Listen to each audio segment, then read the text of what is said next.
Welcome po sa APEC Philippine Media Press Conference. Kasama natin ngayon si Secretary Mon Lopez ng DTI at bibigyan po tayo ni Sec Mon ng kanyang rundown sa mga nangyari nung nakarang 2 araw. I believe nauna ka, no? Nauna kami ni Secretary Yasay dahil nung Thursday, Friday, yun yung tinatawag na APEC Ministerial Meeting. So, all ministers of foreign affairs and trade and industry had that conference on Thursday, Friday. So, this is what they call AMM that will lead to the leaders meeting this weekend, Saturday, Sunday. So, alamin natin kay Secretary Mon kung ano yung mga napag-usapan pagdating sa trade and industry, pagdating sa kalakalan at kung sino yung mga nakausap ni Secretary Mon Lopez in the past few days. Okay, thank you Sec Martin. Yung ulat natin sa bayan, nagkaroon talaga ng conference itong APEC. APEC is a conference of 21 economies at ibig sabihin nun, itong grupo na to, nag-uusap-usap ito every year, more than once a year pa ito, and really talking about how we can really promote prosperity in the region. Promoting prosperity would mean encouraging flow of trade, of goods, services, economic cooperation, promotion of yung mga recent discussion on micro SMEs dahil yun po yung tinutulak din ng Pilipinas. Economic cooperation when it comes to yung exchange of experts, technical experts that will help each other, reduction in mga non-trade barriers, at saka mga non-tariff measures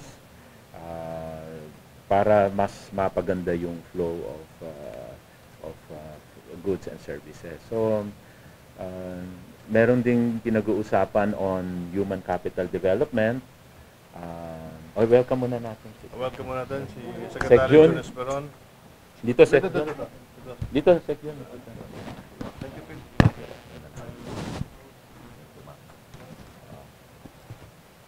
Yan. So, tuloy ko lang. Nasaan na ba ako? Yung human capital, no? So, yung human capital naman, ibig sabihin, tulungan yon in terms of promoting yung education, mga training, skills transfer, at of course, yung in our case, itong maganda, in the conference naman nila President Duterte with the other leaders yesterday, President Duterte really proposed yung what we have been doing in the Philippines, and if there can be more cooperation in the APEC region with respect to, of course, magkaroon ng tulungan sa poverty alleviation. In our case, and of course, Philippines case, we've been talking about helping the bottom of the pyramid. When it comes to, in our country, that means yung mga micro, small tulungan, micro, small, medium enterprises.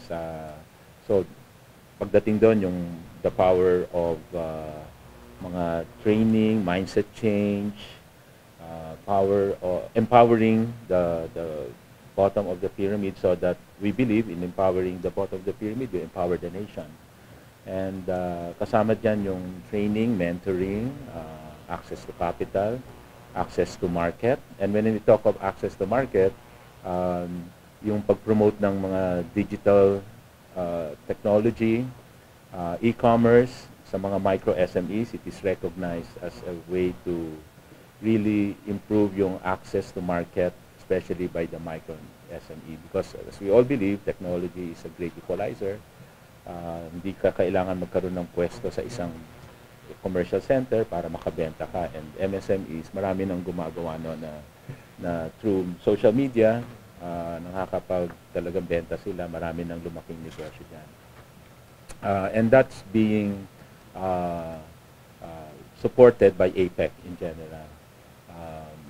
And to support naman the micro SMEs, of course, we're talking also of having infrastructure, the right infrastructure development. And of course, we all know the President would always prioritize infrastructure on day one, hitting the ground running when it comes to infrastructure development. Ang dami na in-approve recently ng the NEDA board.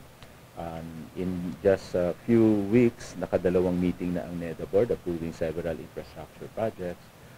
That will really facilitate, again, yung operations, lower the cost of production in our country, and also yung connectivity sa and logistics pag export ng mga produkto.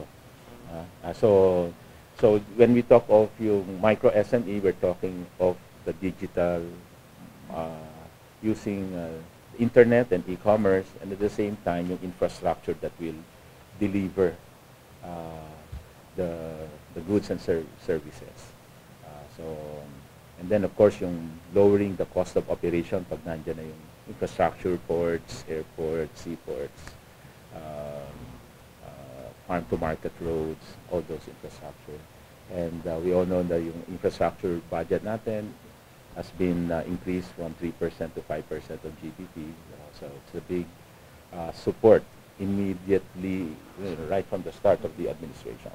So that's a big help. So after MSME infrastructure, we covered again the human development, human capital. And then in human capital, the President highlighted the basic needs.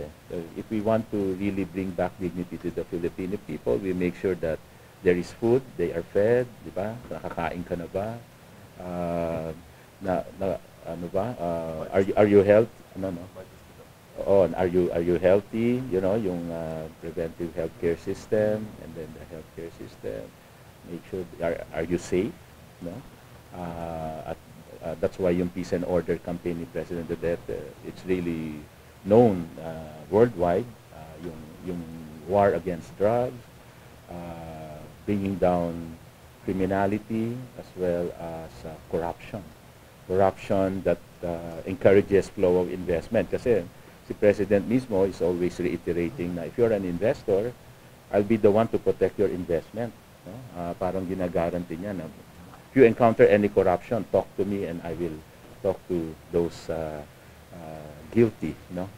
Yun ang promise niya sa lahat ng investor. So he's one that's really promoting investment. So tatlong aspects sa human capital, and the last aspect of course is education. No? So making sure na yung education system natin at saka yung we have a population that's empowered, that's educated, because yung health, education, yan yung mga importanteng aspect na human development, so that we will have a sustainable development long term. No? You'll have an educated manpower backing your trade and industry development and agriculture development. So yun lang. Sekmon, bago natin kausapin si Secretary Esperon, pagdating sa maritime security, transnational crimes, ikwento natin sa media kung ano yung mga napag-usapan sa bilateral ng China at ng Russia pagdating sa trade and industry at export and import bilateral relations. Okay. Yeah, thanks, Sec. No, Thursday, Friday, at the Trade and Industry Secretary level, we've had several bilaterals muna, no? Kwento ko muna yung we've had bilaterals with Chile, with Hong Kong, with I forgot the others. So basta meron mga bilaterals, 3 or 4 or 5 bilaterals. Then with the President naman, yesterday we had bilaterals with China and Russia. Ang bottom line doon, of course on the China, we all remember that we had that recent state visit. That state visit talagang malaking nagawang improvement sa relationship natin with China. I guess on a personal level as well as an official at an official level na nagkalapit talaga ang ating dalawang leaders between Philippines and China. With that renewed friendship, it really opened up a lot of opportunities. Now we're talking of economic cooperation na dati hindi masyadong pinag-uusapan. For example, sa trade lang. As we reported last time and ngayon, parang nagkwento si President Xi Jinping that immediately after that visit, he commissioned a team that will see through the follow-through, yung implementation of all those discussed in the state visit. For example, in buying more fruits from us. So I took note of a report sent to me the other day na meron ng Chinese delegation that went to the country, closed a transaction that committed to buy $100 million worth of fruits from the Philippines, primarily mga banana to. That's about 100,000 tons. And if for perspective, isang transaction pa lang yon. As far as I remember, our banana exports to China is about 700,000 tons a year. So, ang laking percentage kaagad ito just for one transaction. Of course, the follow-through when it comes to the president of China reiterated the financing facility made available for the Philippines. So I think it will be through Exim Bank. Not to mention that there is also the $3 billion facility from Bank of China for mga industrial and infrastructure projects. So trade, and of course the other infrastructure projects that we can start studying and also hopefully implementing in general, no? So kasi when you say infrastructure, it covers a lot, as we reported last time: transportation, even railways, and aside from private business to private business discussions, joint ventures. Cultural exchange, pinapalakas pa ngayon, exchange of experts, technical cooperation. So it was reiterated. Ang maganda, and also I think October 20 they lifted out the travel advisory. So sabi ni President Xi Jinping to expect a lot of tourists. There will be a sharp rise in tourists. And we reported to you last time, from 500,000 typical number of Chinese tourists, it can easily double. So we have to be prepared with the infrastructure, mga hotels, para ma-absorb natin yung tourists. Because China sends out about 100 million tourists a year. So konti pa lang yung napupunta sa atin, and tayo yung malapit na kapitbahay. So yun yung mga napag-usapan so far.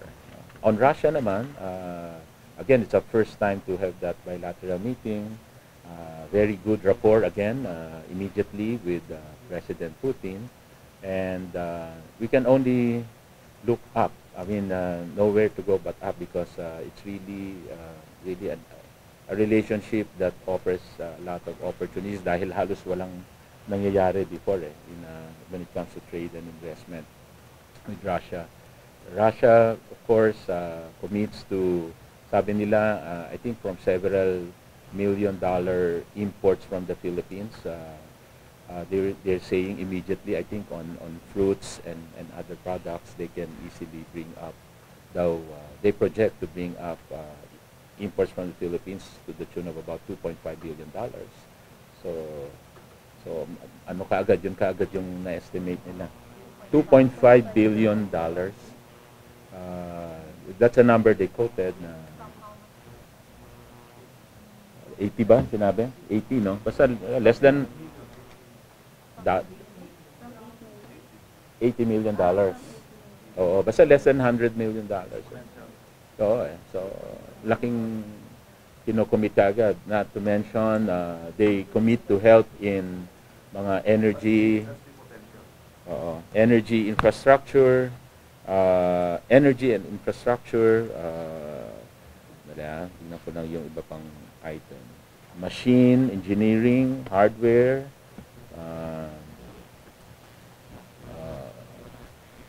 modernizing mga industrial machineries, railways, lalo na yung mga long-range railways, port infrastructure, mga monorails, mga light transit, transport system, agriculture,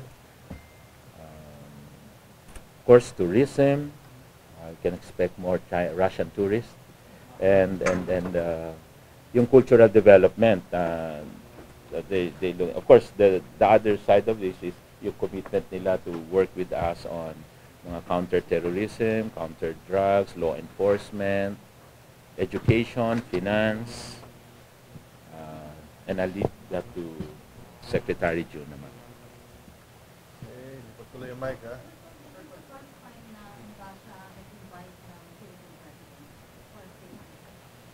Sorry.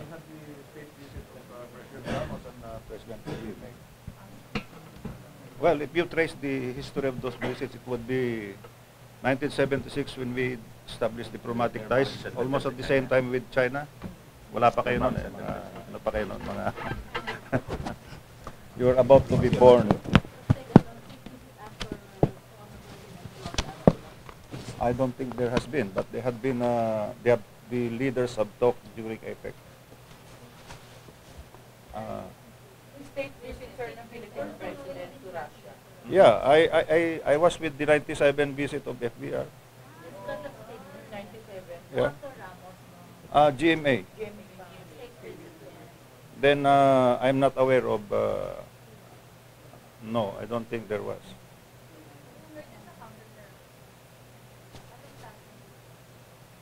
Oh well, we are in APEC, so we would most likely be talking about trade and economics here. Diba? But remember that there should be an environment that we should maintain or strive to put up to be the twin of all economic developments. It works both ways.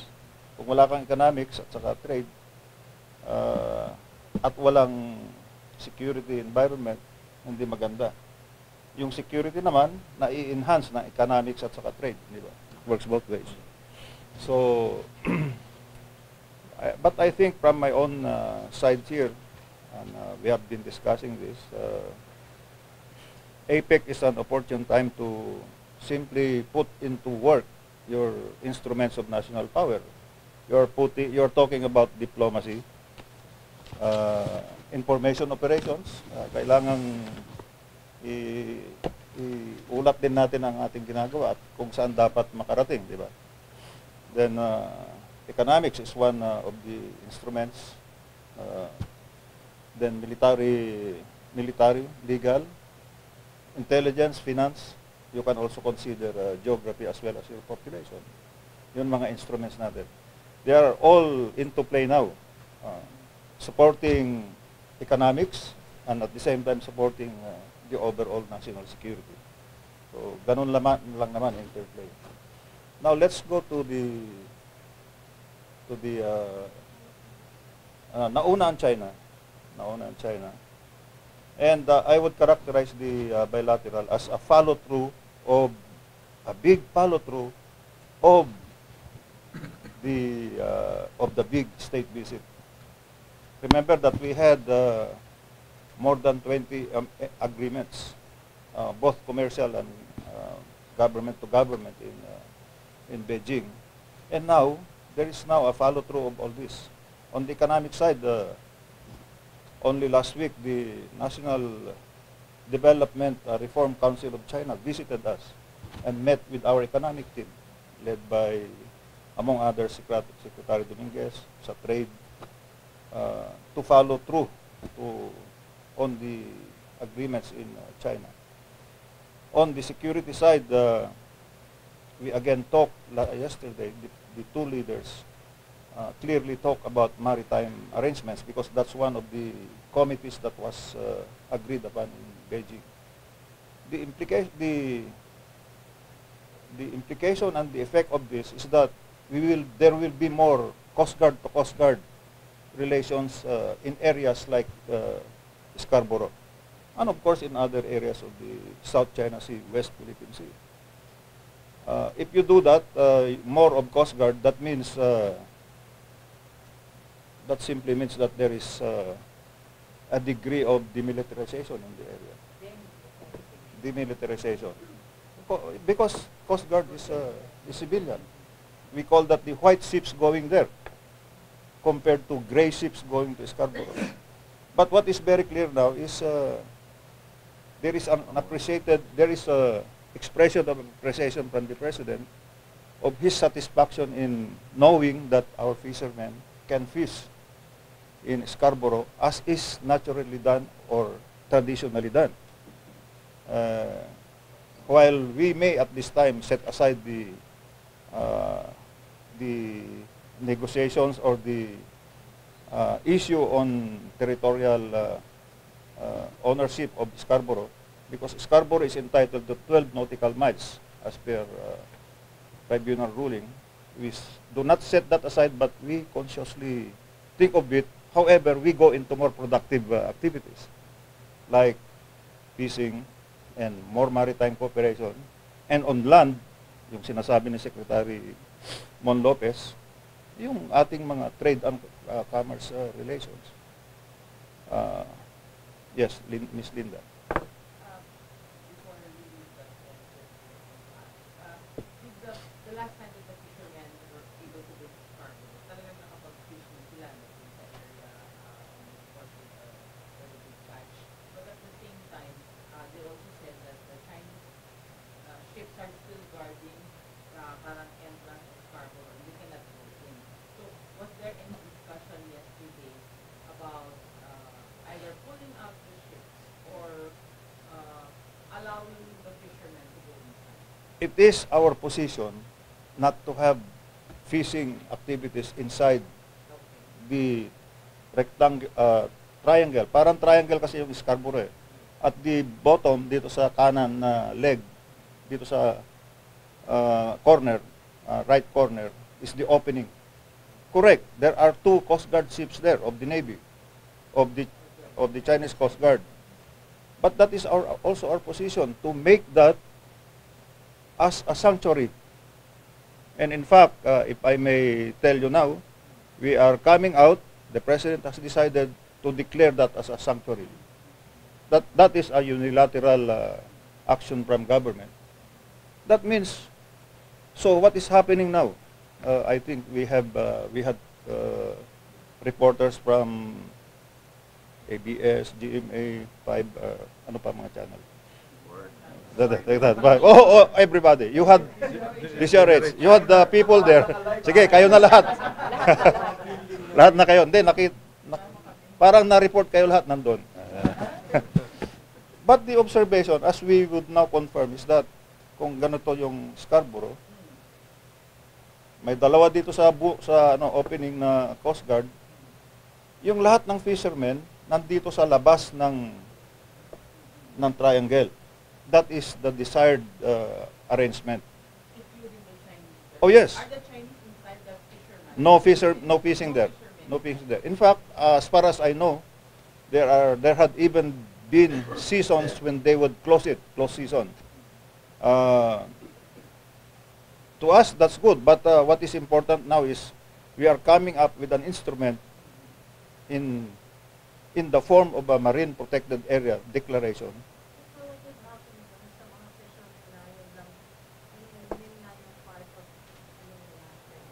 That's no. But the harvest, but the catch just outside is actually good. Yung fish naman umaandar. Kung dito ka sa loob, ang nahuhuli mo doon maliliit pa. Wala silang nakitang triangle. Spawning ground yan eh, spawning ground. Imagine an area that is almost as big as Quezon City. Yun ang iyong spawning area. Nasa loob. At saka yung ating Coast Guard, parang more of alagaan yung mga fishermen. Of fishermen. Parang ganun lang. So walang confrontation, but we are there to take care of our fishermen. Even our fishery ship is there. So wala na ring PLA Navy doon. Paano pa ba may masamang panahon kasi ginagawang kumplihan yun, di ba? That becomes an alley, a shelter. It becomes a shelter. Allowed yun sa, kaya maganda ang maritime, ang Coast Guard na nandun because we take care of safety of life at sea. Ganon ang mga ini-implement dyan.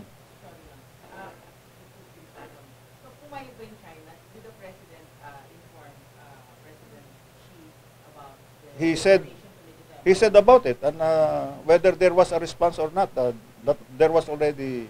Sinabi na Hindi, ang malinaw, sinabi niya na kaya kung magpapadala ng ships tayo, it's really to take care of the fishermen. Yes. It's not- Oh yes, the Coast Guard had been going there.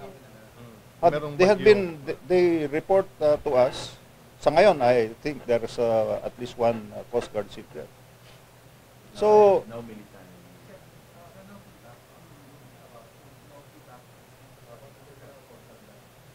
I-declare the sanctuary. alam mo, ito mga agreement that is not part of an agreement. Di ba? We're working on that. Very oriental. I mean, whatever you want to call it, but whatever you want to call it, what you see is what you get. I mean, we used to be shooed away. Wait, what do you mean? Well, remember, China even sent some technicians already to Zambales to talk to the fishermen.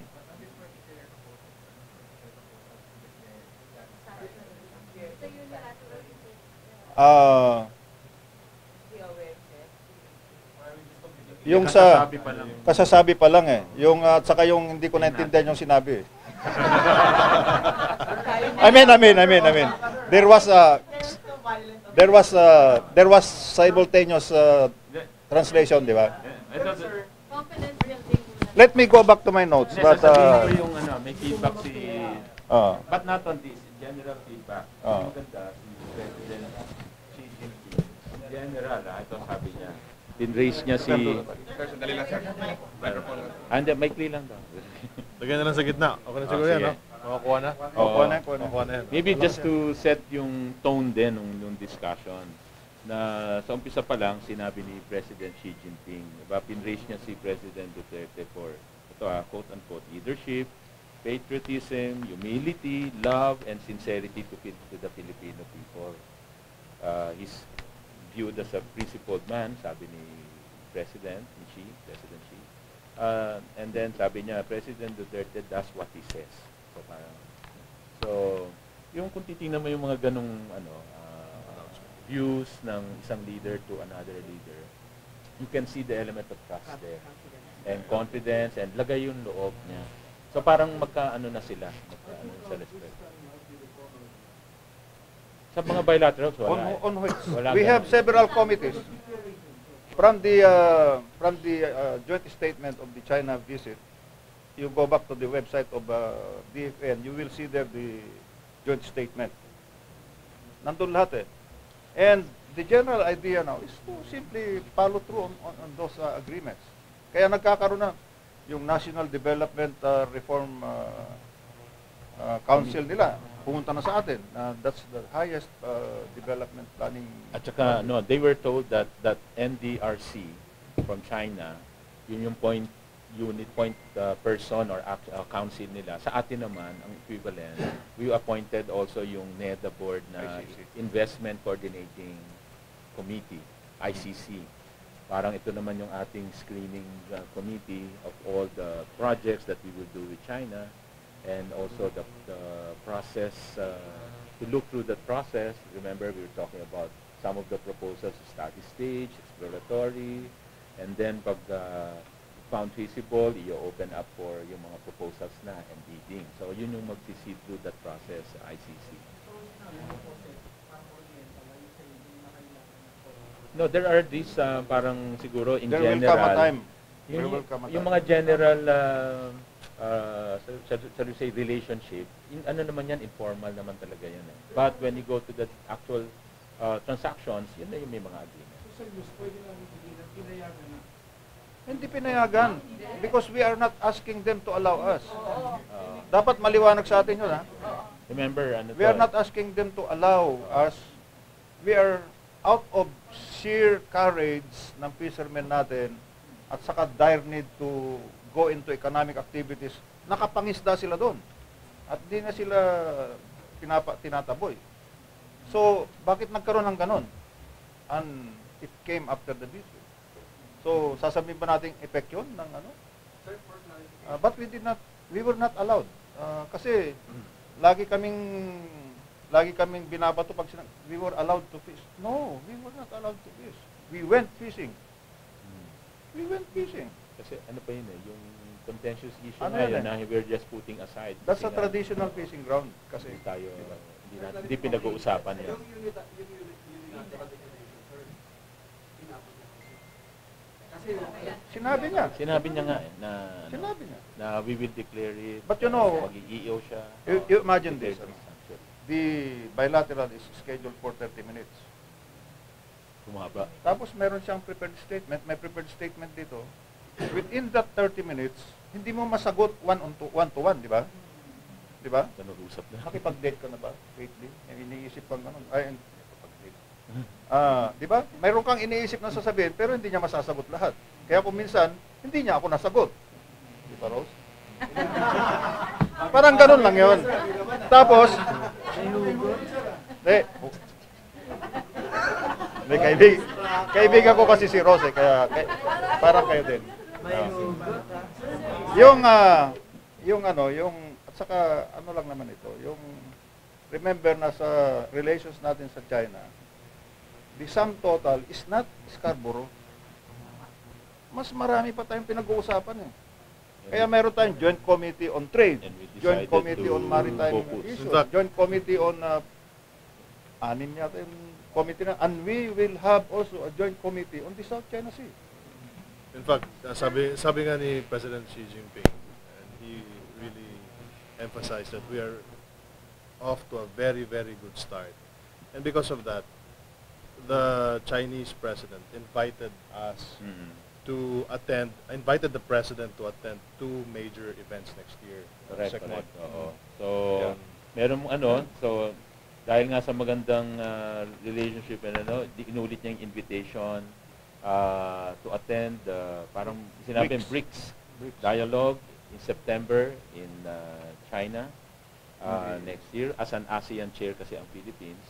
Isa pa yung Belt and Road Forum nila on May 2017 din, Belt and Road. So, ito naman yung mga economies na along that Belt and Road strategy ng China. Mga sector, yung regarding dun sa declaration, at least they are not prevented ako. Tulad nga ng sinabi ko, but Kaya yun eh. actually doon tayo nagkakaroon ng ng congruence ng gusto rin doon eh. Kung ayaw nila magpa-fishing doon, tayo din naman ayaw natin magpa-fishing. So it will come out naturally. I mean, Is the president coming up with an yes. Yes. Soon. Wag niyo Kasi, naman kasi nabanggit niya na eh. No, I'll tell you that in Sinabi, the inulit niya yun. security cluster we will meet next week and submit the papers.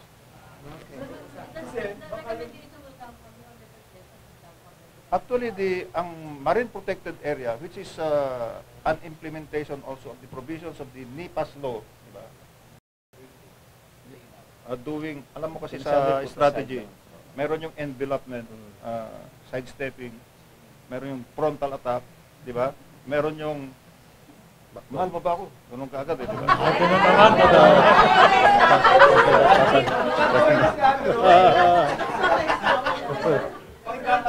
Sabay lang lingon sa iba. Describe our dealings with China now. Sir, Oo nga, no? sir, how would you describe yung ganyan strategy na Very, I must say, very effective. Positive. Very effective rather than, ang mangyayari kasi pag ginawa mong win ako, lose ka. Di ba? Wala. Walang mangyayari doon. Kailangan lumalabas yung mga outcomes na win-win. Kung sa Ilocano pa, win-win. Sir, yung magiging EO on declaration dun sa sanctuary in Scarborough, anong pwede ba namin yung interpret as preemptive move para dun sa Wag. implementation ng PCA? Huwag kasi medyo ano yung preemptive eh. Kasi para mong iniisahan yung isa. Ito yung verbatim na sinagot ni President Xi Jinping. After nabanggit Chinese. ni... Yung Chinese mo Galing daw sa sabihin. Chinese mo yan sasabihin.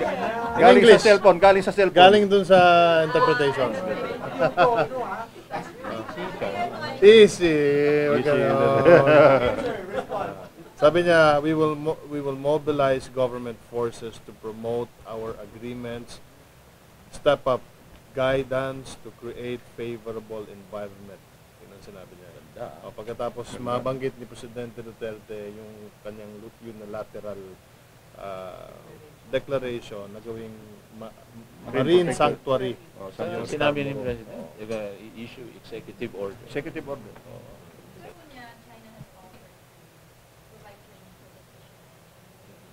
Oh, that's exactly yung They punta did. sa Sambales at saka Pangasinan. Yun na yun. Meron pa yun. They want to see, Hindi naman minsanan. pero ano lang yun, that's part of the agriculture. Remember Start that na we have a committee on agriculture also. That's part of it. So makita mo, sinabi, mobilize government machinery to follow through on the Bilis agreement. nga nila. Ito, mabilis. Nagulat nga ako. Parang tingin ko, uy, may nakapasok pa. Pero hindi na ganun ang iniisip ko eh. Hindi na, Training na eh. Yeah. iba na ang tingin eh. Ha? Then nagpaalam sila sa ibang agency, arrange pa nga yun. Hindi, mabilis talaga. They want the agreements implemented. Mutually exploratory, but in the name of cooperation and Piscarya. Ano? Fiscal yun. Ayun na. Sir, balik tayo sa Russia. Nasa Peru tayo eh, siyempre. Sir, sa Russia. Yung ibang areas, halimbawa yung ayun, di ba nila haharangin? Ayungin is what, matagal lang hindi hinaharang yun. Matagal na. Wala nang harangan. Sir, sa Russia naman tayo. But I will tell you that we will also in advance na baka i-declare din natin marine protected area yung mga banda na yun.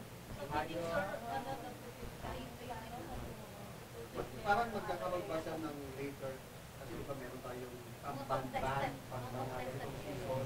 Oo. Doon ba sa Scarborough meron din ganung pinaplano? We will leave that to fisheries kasi hindi natin alam yung seasons. Hindi, Eh. kasi maritime sanctuary nga. So meron siyang lugar na kasing laki ng QC na hindi pwede mangisda. So you just imagine the fish will triple the number of fish. Sila doon. Tapos yung kanilang yung mga coral reefs, di ba? Alam naman natin wala namang passport yung mga isda.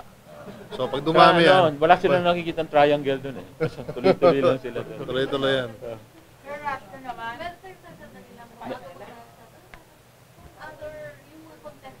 Ay, salamat po. Yung kiniklaim ng Pilipinas. Anong plano ng government to Ayun. deal with Scarborough because they are sanctuary unilaterally? Matagal pang usapan yan. But if you will look at the South China Sea, nandyan ang Paracels and Spratly Group, di ba?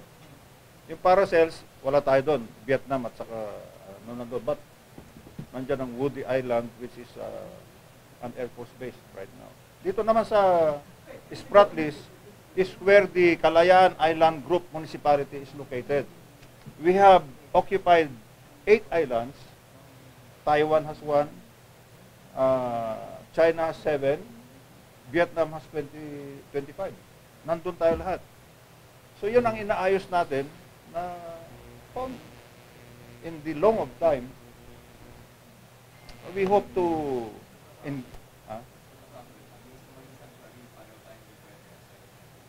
oh yes, of course. Pwede tayo. Lahat. Hindi pwede. That is, remember that Scarborough, Bajo de Masinloc, Panatag. Ano bang gusto nyo? Scarborough. Yung Pilipino, Calboro. Tawag nga na native. Calboro. Term dun sa yung area na Panatag. triangle, inside the triangle. Inside the triangle. Anong term doon? Sa loob ng Tatsulok. Lagoon. We call it a lagoon. Inside the lagoon, Bawal pa rin. bawal pa rin. They have been imposing that. We will also impose that. Sila sir, Hmm? No, you can go in, but you don't fish. They don't fish. You don't fish because it's maritime sanctuary. You cannot fish kasi sanctuary nga. May sanction. You know, alam mo kung yung mga bilateral, nagsisimula yan sa desire for unilateral declarations. Or nagsimula ka sa unilateral, mapupunta yan sa bilateral in due time. In due time. No.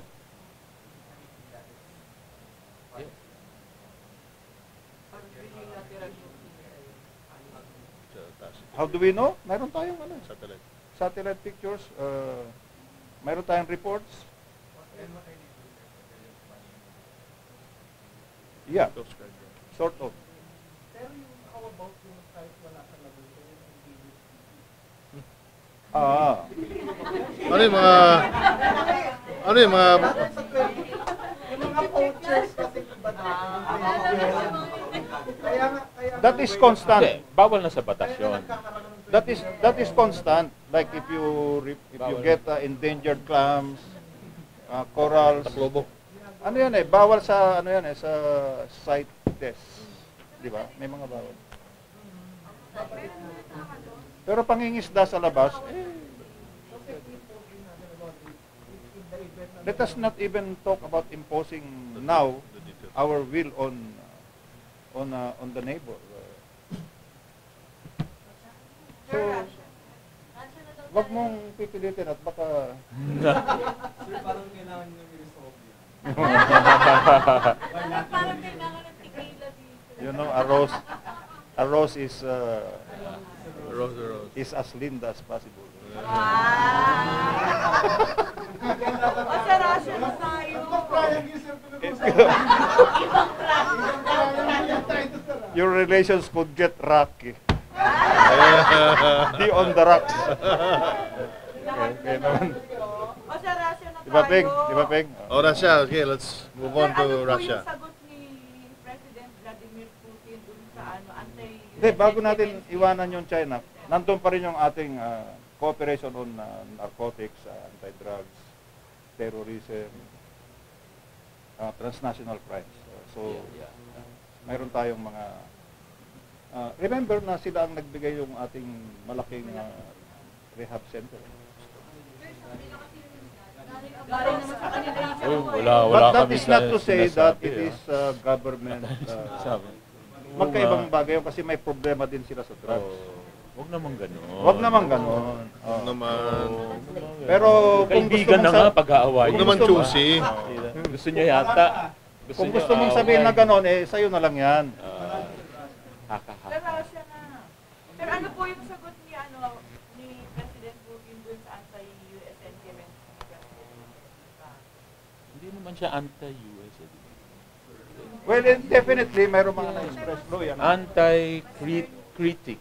Ay, medyo... Hindi, basta yung... Hindi ko maiwanan. Hindi kasi first time mag-meet Basta si yung Presidente tsaka si Ito talaga, Rocky, President nagkataon Putin. sila. So it was merely setting the context of the argument of the President way before.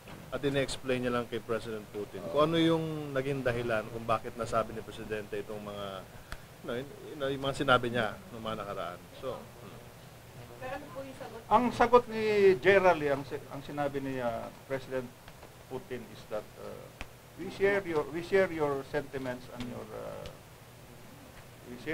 sentiments and ano sinabi ng word? Hindi na, wala siyang sinabing US. Hindi, ang... Ano naman siya sinabing? Western. Yung Western. May sinabi sa Amerika. No, the Western Hemisphere is Paano nyo half nalaman of the na- globe. Oh, yeah. Pero yung exact ano niya, quote niya, wala. share your sentiments. Our parang- merong sinabing our assessments coincide in many respects. Our assessments go inside. In many respects.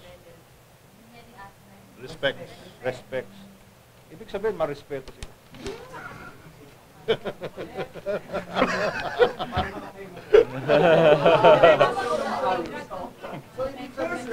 Hindi, pero tsaka may sinabi siya na... Hindi ba ano, respect? Ano ba nakalagay? Respect eh. May sinabi siya na maganda yung, at least yung... Lalo na kung respect, maganda hindi lalo yung, ma-respeto. Rural pa. parang naging moves ni President Duterte na yung firm siya, yung gano'n. Yung parang may sinabing at least maganda yung naging firm siya at siguro in a way parang hindi na siya apihin, something like that. Diba? In the future. Hindi naman niya sinabing idol kita.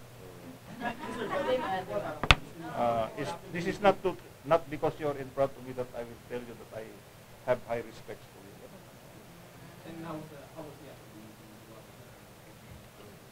Oh, pati nga kami natuwa. Of course. Ah. Oh, the president invited, of course, our president to visit.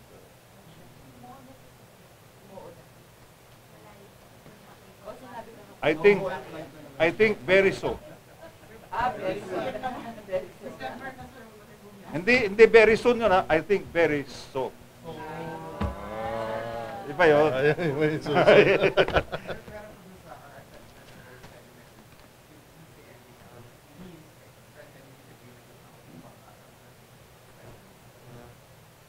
You know, ganito na naman ang forma nun, no? Iba naman. 30 minutes, pero successive translation. Oh, so, yung 30 minutes mo, naging 15 na lang. Kaya na-extend sila ng 15. So, 45 minutes. Oh. Hindi. I don't know. Parang medyo matagal pa rin. 45. Ha? Oh, maraming cooperation. Yun nga, yung, There was a lot of offer on trade, Parang na-appreciate niya yung... agriculture. Na-appreciate niya yung, ano, di ba? Yung stance, pagiging firm leader ni President Duterte. Parang, in a way, pinuri niya na parang dapat lang, gano'n. Di ba? Parang...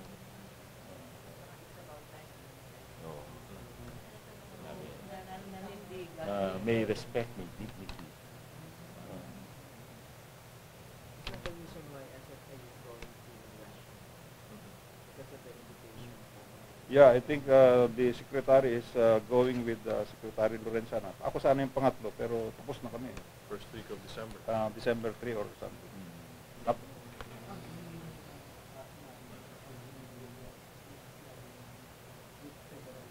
Kasama ba yun sa... Anong several respects? In many respects. Kaya nga respectful dahil may plural eh. Kasama ba yun sa Agrisha yung pambubuli dito? Well, Naniniwala ba siyang nambubuli? Wala namang sinabing gano'n. Wala naman ganun. It's, Wala namang gano'n.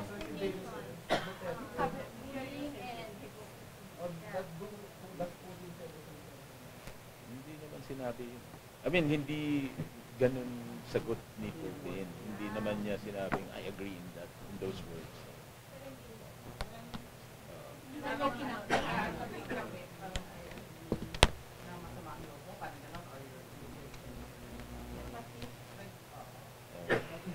Kayo naman, alam nyo naman kung anong kondisyon ng Huwag na dalawang... nating, let's not dwell on those kasi Oo, ewan ko. masyado.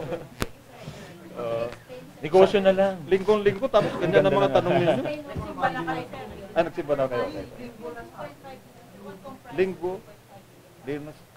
Well, yun din. Sinabi nila, we were talking then of yung mga pwede nilang bilhin from us.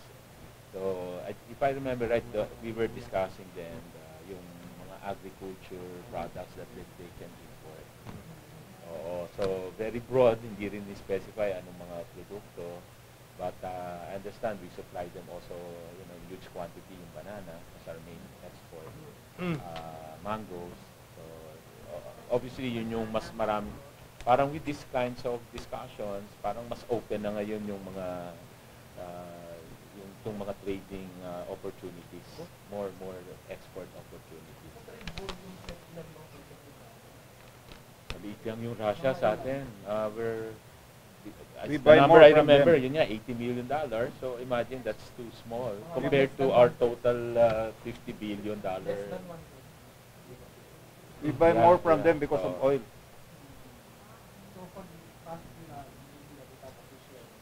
definitely. BRICS na event na next year, it's going to be held in Russia. Yes. Yes. Russia, China, ito sa China. Ah, wait, ang nag-imbita kanina, China. China yon. Pero China. Russia is kasama doon. Russia is included there. Oo, yun yung invitation kanina sa China, BRICS. Hindi. Russia ang... Hindi. Kasama ang Russia kasi ano yan eh, Brazil, Russia, ano pa ba? India, China. and ano yun? China, South Africa. South Africa. Sabi niya kasi na President Xi invited President Duterte to the BRICS event in Russia. In China. Paki-correct na lang, paki-correct. Ano na magiging pag-asawa? Paguluhan At saka lang. iniimbita doon yung ASEAN Chair of the Year. Kaya since Philippines ang chair, Yun. hindi personal. Hindi, syempre, kung sa China, parang looking forward to, you're my friend, come over, di ba? Ganun. Anong sundot? Okay? Wait lang, si President Sambay ba? Masakit. Sa mga pakiramdam. Hindi kasi nung pagpasok ko doon at nakausap ko yung Secretary Yasay. Sabi ni Secretary Yasay sa akin na dito ka na lang umupo katabi ni Mrs. Yasay doon kasi doon ako upo sa taas kung saan si Presidente naka-assign umupo dahil nga masama ang pakiramdam. Nung pa lang, last meeting that kasama natin yung Presidente, yun yung afternoon, yung sa Pacific Alliance at saka yung Mark Zuckerberg session. So that's the last meeting in that afternoon. Nung natapos yung meeting, binubulong niya na sa amin ni Sec Bong na ang sama pakiramdam niya, baka hindi na ako maka-attend mamaya. So parang hindi nga siya masyadong makasalita nun eh. Oo, so although he was reading yung materials during the meeting with Zuckerberg, pero right after the meeting, yun yung sabi niya. So sabi niya, masama pakiramdam niya, baka hindi na ako maka-attend ng meeting. Hindi naman sinabing migraine. Sa mga loob.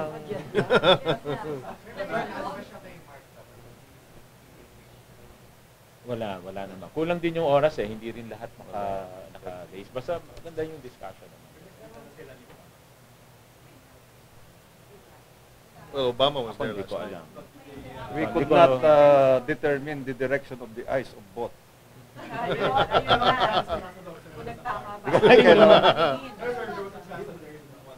Oh, of course, leadership. Oh, nung first meeting yata, di ba? Wala kami dun eh. Wala kami doon. Leaders lang kasi yung nandun eh. Oo.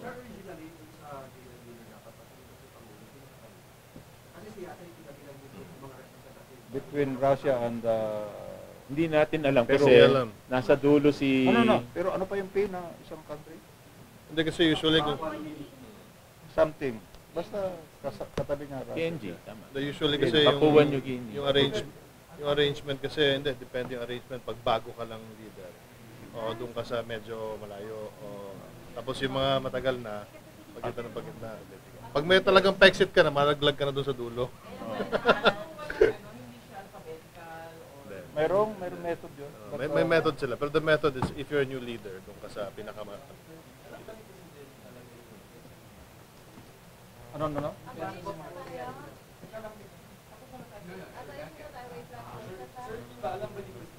Yung mga napag-usapan sa Russia, trade and economy, alam po, hindi ko naramdaman.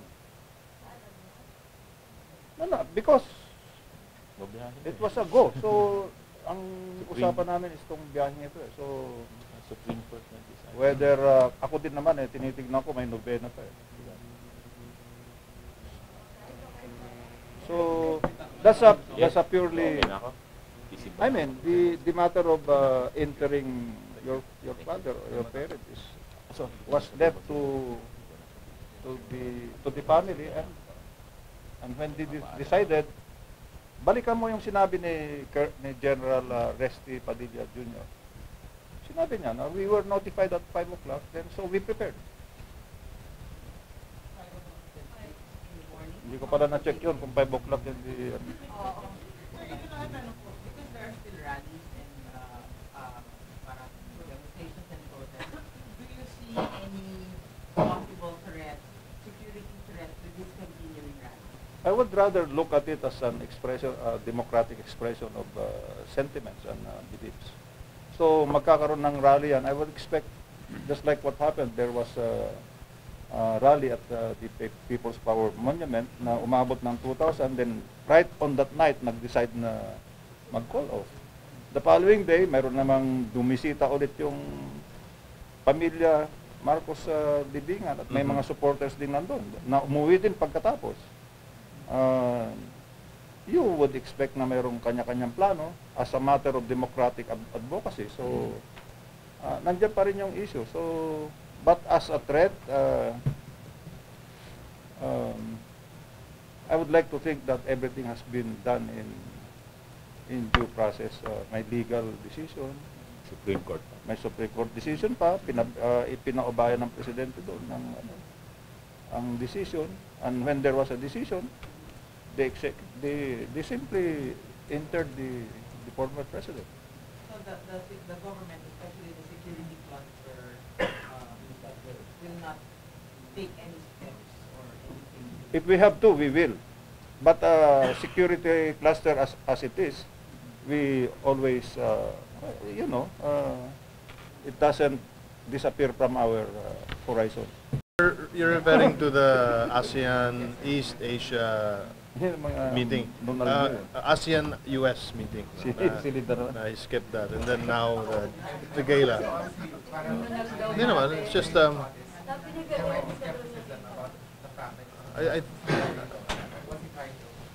no, really, no. Everyone was there. The leaders who were supposed to attend, they were there. Sa palagay ko, masama ang pakiramdam, pagod. Jet lag. Kung tayo nga na jet lag at this age,